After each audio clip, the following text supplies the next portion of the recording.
Il n'y a pas de frontière entre le secteur sanitaire, médico-social et les structures de soins à domicile.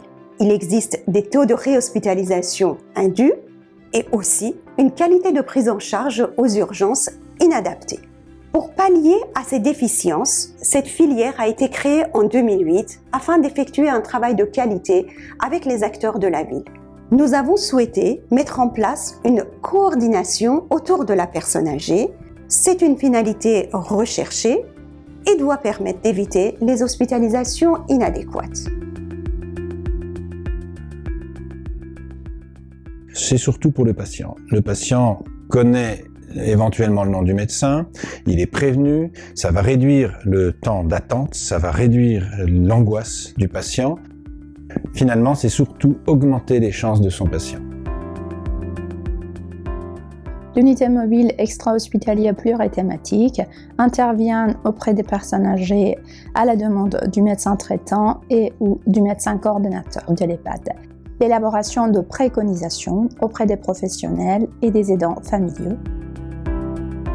Les gestionnaires de cas accompagnent des personnes âgées désireuses de vivre à leur domicile mais qui cumulent des problématiques médicales, sociales, administratives qui compromettent leur projet de vie et nécessitent une coordination renforcée. Le pôle ambulatoire est un lieu unique pour le patient souffrant de troubles de la mémoire, avec accès à la consultation mémoire, un hôpital de jour diagnostique et un hôpital de jour thérapeutique. Alors le Relais des aidants est une association qui propose du soutien aux aidants. Nous travaillons en pleine intégration avec l'équipe médicale de la consultation mémoire du GHI Montfermeil. L'idée est de contribuer pour nous à faciliter les parcours des personnes malades et de leurs aidants.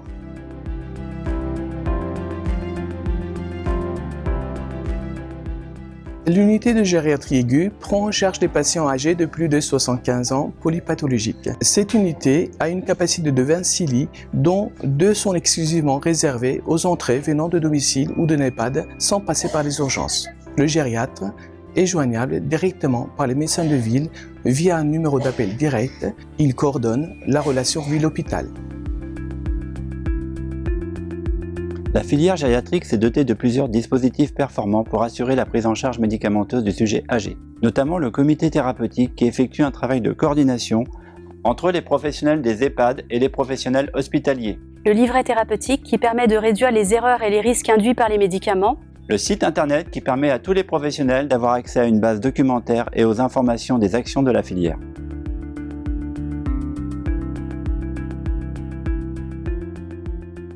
Notre équipe de rééducation est constituée de masseurs-kinésithérapeutes, d'ergothérapeutes, psychomotriciens, éducateurs en activité physique adaptée et l'équipe de brancardiers. Ce qui est important, c'est la coordination de ces activités de rééducation sous forme de prise en charge individuelle, prise en charge d'ateliers équilibre et relevé de sol et prise en charge en prenant compte des problèmes cognitifs légers ou plus ou moins importants.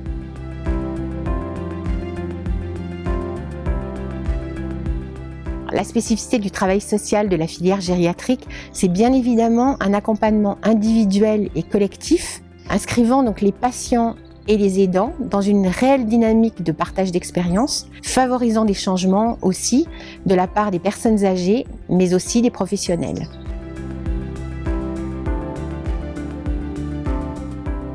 Alors, l'HAD en EHPAD, c'est tout d'abord le maintien de la personne âgée dans son environnement habituel.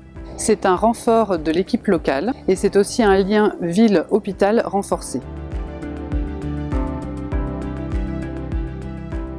La filière dispose d'une unité de soins longue durée de 41 lits destinés à la prise en charge de patients très dépendants.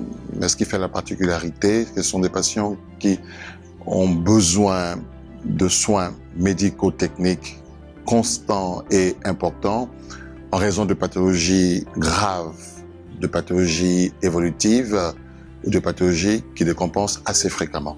Donc le médecin coordonnateur ne fait pas de soins. Nous coordonnons entre le libéral et l'institution. Les personnes qui sont atteintes de maladie d'Alzheimer ou apparentées avec des troubles du comportement associés sont reçues et accueillies dans les unités de vie protégée ainsi que dans les unités d'hébergement renforcées lorsque les troubles du comportement sont graves. En mettant en place en 2013 le projet sur la continuité des soins en EHPAD, sur 3 EHPAD de notre filière, nous avons permis de, premièrement, assurer une continuité de la prise en soins infirmiers sur les EHPAD la nuit.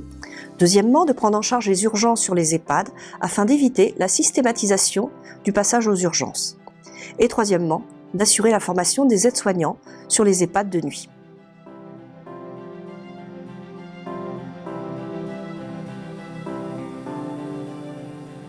Je réalise des évaluations de consommation en assistant au repas et ceci permet de définir le comportement alimentaire des résidents. Et j'accompagne l'équipe de restauration. L'objectif est de mobiliser les EHPAD sur la prévention et la maîtrise du risque infectieux pour une meilleure sécurité des résidents. Pilote Maya, coordonnateur de filière, nous nous engageons avec nos partenaires à développer la filière et le maillage territorial pour répondre aux besoins de santé des personnes âgées et aux attentes des professionnels qui travaillent auprès d'elles.